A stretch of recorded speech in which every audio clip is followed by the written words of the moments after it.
Hello everyone. Hello everyone, we are Tuison, Yunsu-kwon, and Chunyoung-song. Do you know who the men in the pictures are? The man on the left side is a popular poet Yoon Dongju, whom all students who have gone through Korean education must have met at least once in Korean language textbooks. And the man on the right side in the picture is his cousin Song Mong-gyu. Today we're gonna talk about the movie Dongju, which tells their story. We would like to proceed in this order. First, we'll go through the basic information and summary of the movie Dongju. Next, we'll move on to the historical events, context, and figures appeared in this movie. And then, we'll evaluate historical accuracy and inaccuracy of the film. Lastly, we'll share our 3 discussion questions to you with our answers.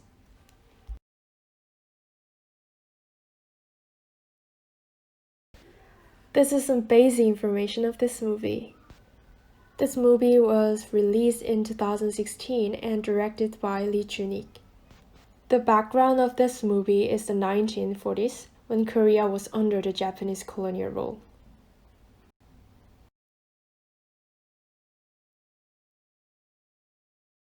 Well, let's move on to the summary of this film. The movie revolves around the life story of Yoon Dongju and Song Mong-gyu.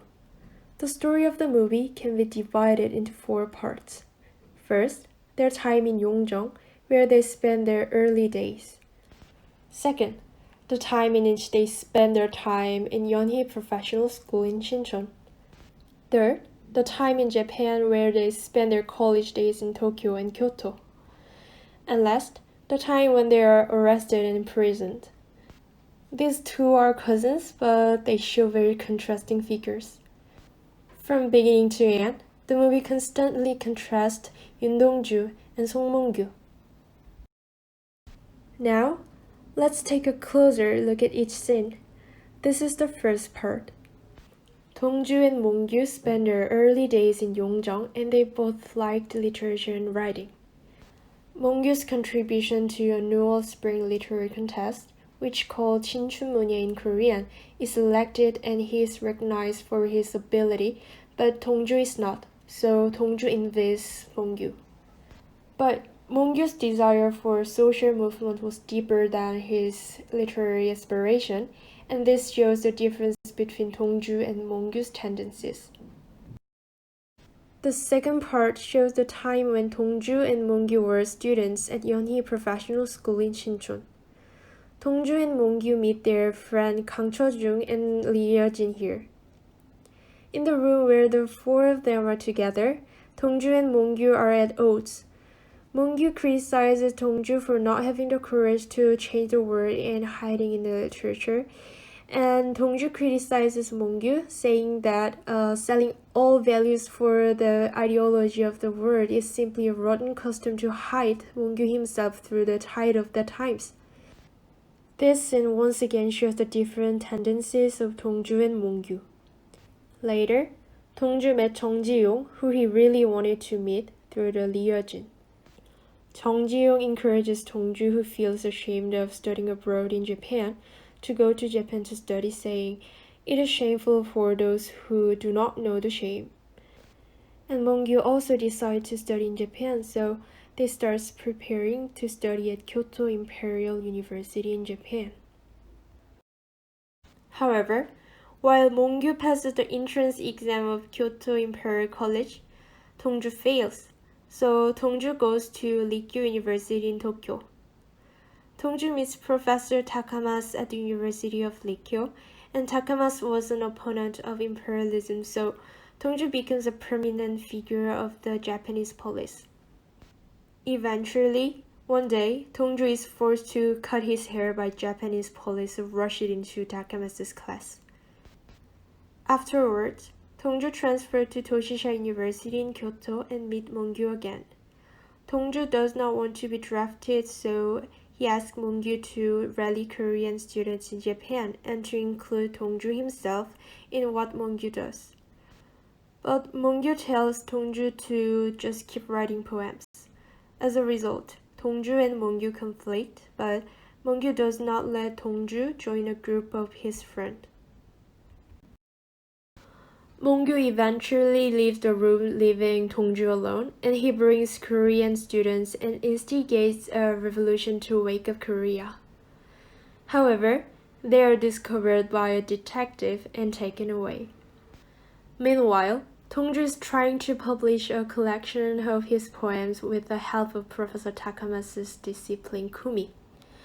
Dongju meets her to receive a translation of his poems. However, Dongju is also arrested by a detective.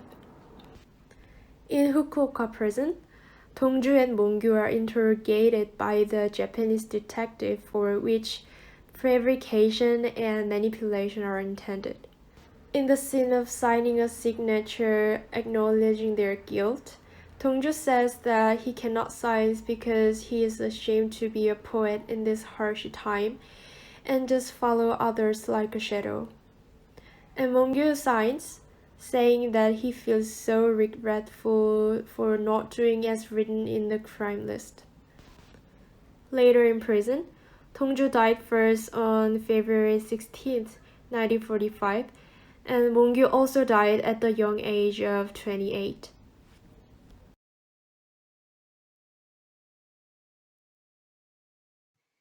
Now, I will explain the investigations of major historical context, events, and figures that are covered in the movie. The background of the movie Dongju is the 1930s and 1940s, where Korea was colonized by Japan. By the 1930s and early 1940s, the Japanese government implemented the policy to obliterate the Korean nation, the so-called 민족 말살 정책 in Korean. Their goal was to force Koreans to forget their ethnic identity as Koreans and to justify Japan for colonizing Korea. The Japanese way of implementing this policy was very coercive and abusive. For the most part, they would force the Koreans to change their minds as if they were Japanese, even though they did not treat Koreans as identical as Japanese. For example, they would make it mandatory for Koreans to change their names in Japanese. This was implemented from 1940 February 11th to 1945 August 15th. The rate of people who received Japanese names are about 75%. This high rate is due to the support of celebrities and by giving demerits in parts such as education. For example, in the movie, there is a preference that Lee Kwang-soo wrote an encouragement letter that supports this policy. Thinking back to what we have learned, Lee Kwang-soo was a person who insisted that Japanese colonization is justified since Korean is not fully modernized like Japan. Also in the movie, Yoon Dong-ju and Song Mong-gyu changed their names into Japanese styles and because it was needed to study in Japan. Therefore, these would be the reasons why the rate of changing their Korean names was so high. Yoon Dong-ju, for example, changed his name into Hiranuma Goju. By implementing this policy, the Japanese government hoped to make Koreans forget their national identity as Koreans and believe themselves as Japanese. And there were other policies that tried to turn Koreans into Japanese citizens as well. To make Koreans believe that they are part of Japan, they injected the ideology of the Japanese emperor to Koreans by forcing them to attend the worship of Shinto shrines. They banned all use of Koreans. Korean education was banned, and they could not use Korean freely anymore. Korean students were educated only in Japanese. In the film, there were parts where these policies are shortly introduced. The Japanese government also coerced the obligation of joining the Japanese army to Koreans, insisting that it is their responsibility to do so as Japanese citizens. By 1937, Japan starts a war with China, which makes the Japanese government to deepen their conscription to Korean men to Japanese army. In the movie, Song Mong-kyu insists to other students that Korean men should not join the Japanese army, but rather gather their force to stand against the Japanese government. Now, I will explain the main historical characters in the movie. The people I will introduce are Yoon Dong-ju, Song Mong-kyu, and Jung Ji-young Song-ping. Let's start with Yoon Dong-ju. So, who is Yoon Dongju? I guess everyone in this school would know because the Yeonhee Professional School that Yoon Dongju graduated is currently Yonsei University.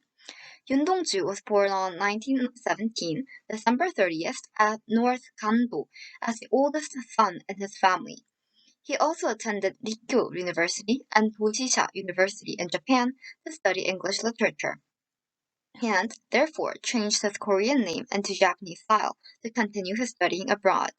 He was a famous poet and writer who also worked as an activist for independence.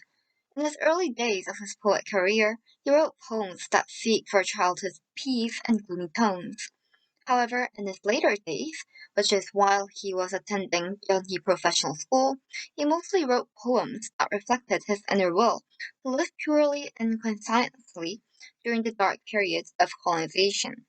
The well-known poems written at this period are poems such as Portrait and Forward. Now, here's a glimpse of his poem, Forward. It describes his hope for living a life without shame during the colonized period. The book of poetry that is most famous is called Sky, Wind, Star, and Poem. This book was published after his death and is introduced in the film. He was put in jail by the Japanese police for participating in anti-Japanese movement and died at an early age of 27 during his prison life. The cause for his death is uncertain, but is assumed to be medical experiments that were held in jail. Now, let's talk about Dongju. He was born on 1917, September 28th, and developed a close relationship with Yoon Dongju, who was his cousin. As we can recognize in the movie scene, it is said that Song Mong-gyu is more extroverted than Yoon Dongju. The two went to the same middle school together, which was Eunjin Middle School. They later went to Japan together to study abroad. While attending middle school, he was deeply influenced by Byung Hee-jo, who was a nationalist and a teacher at Eunjin Middle School. This makes him develop national consciousness and attend Nagyang Military Academy in China to fight against the Japanese government or the colonization of Korea. He also studied at Yeonhee Professional School and Kyoto University. So, he's our alumnus too. Pretty cool, huh? He was also an essayist who showed prominence in writing. In the movie, there's a scene where he is praised by his family because his conte, the spoon, won the annual spring literary contest held by Donga newspaper. He later gets arrested by the Japanese police for criticizing the Japanese policy to eliminate Korean ethnicity and fighting for independence. He was imprisoned with Yoon Dongju and dies on 1945 March 7th, which is a little after Yoon Dongju's death. The last character is Dong Jiung. He was born on 1902, June 20th. He is one of the famous Korean poets and studied at Toshisha University, where Yoon Dongju also went to. His early poems were mostly about modernism and religion, whereas his later poems depict the folksy atmosphere of Korea. Yoon Dongju truly admired Dong Jiung, and Dong Jiung was the person who wrote the preface for Yoon Dongju's posthumous collection of poems. In the beginning of the movie, there is a part where Yoon Dongju feels very surprised and happy when he got Dong Jiung's book of poetry from Song Mong-gyu. From now on, I will explain about the investigation about historical accuracy and inaccuracy in this movie. Many experts and critics say it is a work with excellent historical records. This is because the film is based on Yoon Dongju's critical biography written by Song Mong-gyu's nephew Song Eui. Nevertheless, there are some differences in the film from the historical facts. These inaccuracies are cinematic points that occur to give more excitement to the audience. From now on, we will compare the movie with historical facts. First, there are two fictional characters in the movie. In the movie, there are two important female characters, Yeojin and Okatakumi, both of whom are fictional characters created by the director. Yeojin is a woman who participated in a meeting with Yoon Dongju, Song Mong-gyu, Kang Cheojung to discuss literatures. The motif of the fictional character Yeojin is a person named Jung Byung-wook, a person whom we will explain more later on. Also, Hukada Kumi is a Japanese woman who helped publish Yun's collection of posthumous poems, The Sky and Wind and Stars and Poetry, 하늘과 바람과 별과 시. In the historical record, there was a character who had a decisive influence on Yun Dongju, whose work was deleted in the movie. His name is Jung Byung-wook. He was a part of the group whose members are Yun Dongju, Song Mong-gyu, and Kang Cho-jung. He was Yun Dongju's younger colleague at Yeonhee College. He was the one who corrected Yun Dongju's posthumous works and published the collection of poems after his death. Therefore, we can assume that Jung Byung-wook became the motif of the two women, Yeojin and Hukada Kumi. Also, in the movie, there is a part Yeojin says, "But after reading it, I felt a little lonely," when she sees Yun Dongju's poems counting the stars at night, 별 해는 밤. This line is similar to what Jung Byung-wook actually says to Yun Dongju after reading these poems. Somehow, I feel a little empty and lonely at the end. To sum up, Jung Byung-wook contributed to Yun Dongju's literary works as he and the group members had a lot of discussion about literature. He also made Yun Dongju's collection of poems available to the world. However, such rules were replaced with two fictional female characters as a cinematic device. Second, in the movie, before Song Mong-gyu is arrested, he gathers Korean students studying in Japan and instigates them to fight against Japan together. However, did Song Mong-gyu actually gather and instigate Korean students? This is false.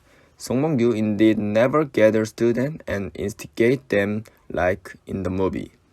In the movie, the Japanese police arrested Song Mong-gyu when he gathered with the students to boost morale. But in fact, the Japanese police interrogate the student who met with Yun Dongju and Song Mong-gyu and tried to fabricate the cases these two gathered and instigated the organization. Actually, Japanese police tried to involve only one more person to them, Go Hee-yuk, and even sent these only three to the prosecution under the name of Nationality Group Incident of Korean Student in Japan. But the prosecutor did not admit it and only inducted Song Mong-gyu and Yun Dongju, and even the trial days of these two were different. In that, Song Mong-gyu and Yun Dongju were punished for personal conduct, not association. Then, how was this possible even though the role of the maintenance of the Public Order Act, 치안 유지법 in Korean, had its roots on the punishment for the organization that shows some signs of anti-Japanese movement? That was because in 1941, the role of the maintenance of the Public Order Act was already amended to punish not only association, but even individual acts. Therefore, Song Mong-gyu and Yun Dongju were found guilty of their respective acts, not as an association, and the Japanese police effort to fabricate them into three organized cases fell through. Lastly, I want to talk about Yun Dongju's death. In the movie, Yun Dongju and Song Mong-gyu die after being injected with unknown biological experiments. The cause of Yun Dongju's death is still controversial. The Japanese government has also never officially announced the cause of Yun Dongju's death. However, I would like to explain the controversy based on various historical materials and testimonies. 1944 was the beginning of an airstrike on the Japanese mainland by the Allied forces of the United States and Britain. Therefore, numerous Japanese casualties were reported, and a substitute for blood was needed to treat the wounded patient. According to Kyushu University Biohazard Dissection Incident by Isu Gumano, the University of Kyushu tried to study the alternative for blooding using salt water. In fact, according to the Yokohama War Crime Trial records, The captives of the 11 American crew members who crashed into Japan were subject to biomedical experiments at Kyushu Imperial University. Therefore, it is plausible that Song Mong-gyu and Yoon Dong-ju were injected for biomedical experiments, and the mysterious inject is presumed to be a blood substitute biological saline, or salt water, which was tested at Kyushu Imperial University. There was a few more grounds for supplementing this. First, in the movie, there is a scene where Yoon Dong-ju solves a simple calculation problem in prison right after the injection. According to an independent activist's testimony in Yoon Dong-ju's critical biography, this is assumed to be what really happened in the prison. Judging from the fact that this is actually a method that is widely used by modern medicine world to find out the side effects of clinic trials after being injected. This theory of biomedical experiment is respectable. The second reason is that Yoon Dong-ju's cause of death is a liver hemorrhage. After Yoon Dong-ju's death, the Fukuoka prison introduced the name of disease called cerebral hemorrhage to Yoon's bereaved family. According to pharmacists, injecting seawater into human body can rid the bacterial infection caused by animal plankton included in the salt water. And when blood is transferred to the brain, blood flows off the brain, which is a similar symptom as a liver hemorrhage. The third is Song Mong-gyu's testimony. According to the Yoon Dong-ju critical biography, his father visited Fukuoka prison to collect Yoon's body after his death and met Song Mong-gyu. Song Mong-gyu said at the time, Dongju and I keep getting injection. I don't know what the injection is like. This injection killed Dongju.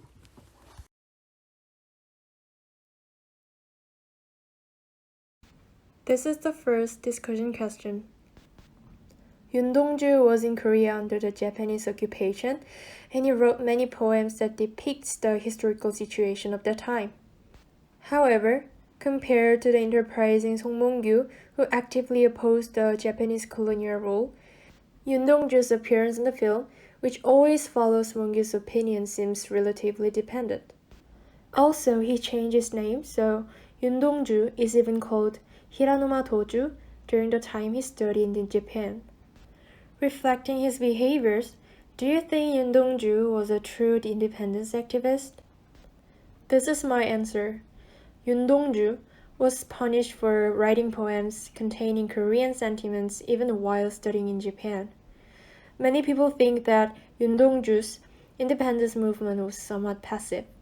However, he was just against Japan with the weapon he could best handle, and this weapon was the poetry. In addition, there is a view that the people who changed their name as pro-Japanese group. However, we have to consider that the total record of changing the name announced by the Governor General of Joseon, which is Joseon Chongdokbu in Korea at the time, was 100%. Changing the name was an inevitable choice of the time. Moreover, the film criticized the Japanese rule, which even made national poets to change their names, and took issue with Korean society, which uses changing name as a criteria for distinguishing pro-Japanese and anti-Japanese. Therefore, I think no matter how different people look at Yoon Dong-ju, the fact that he was a true independence fighter does not change.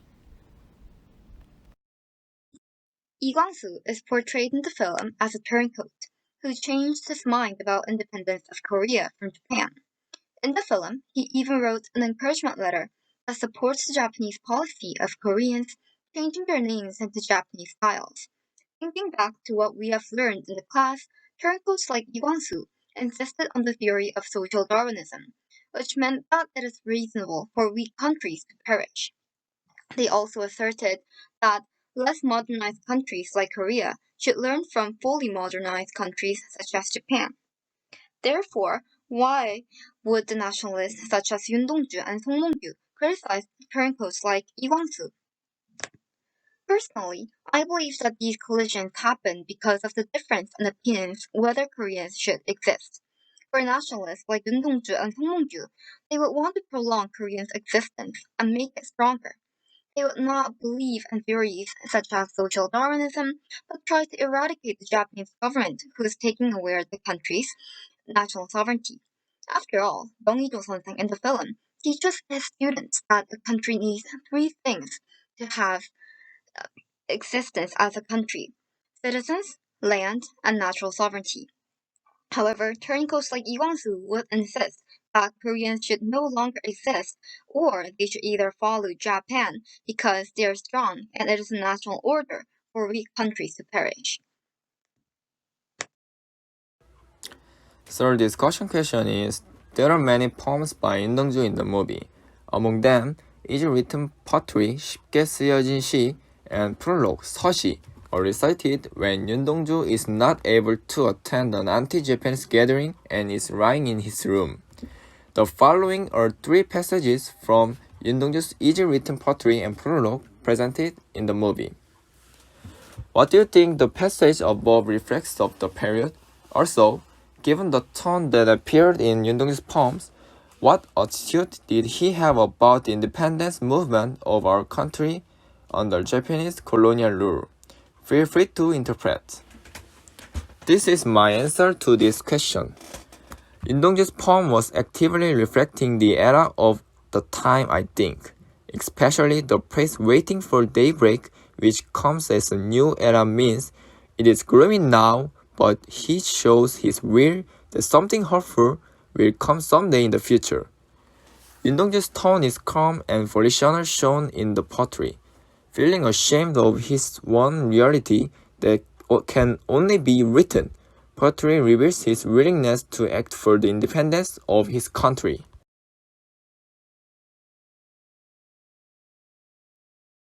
Thank you for watching.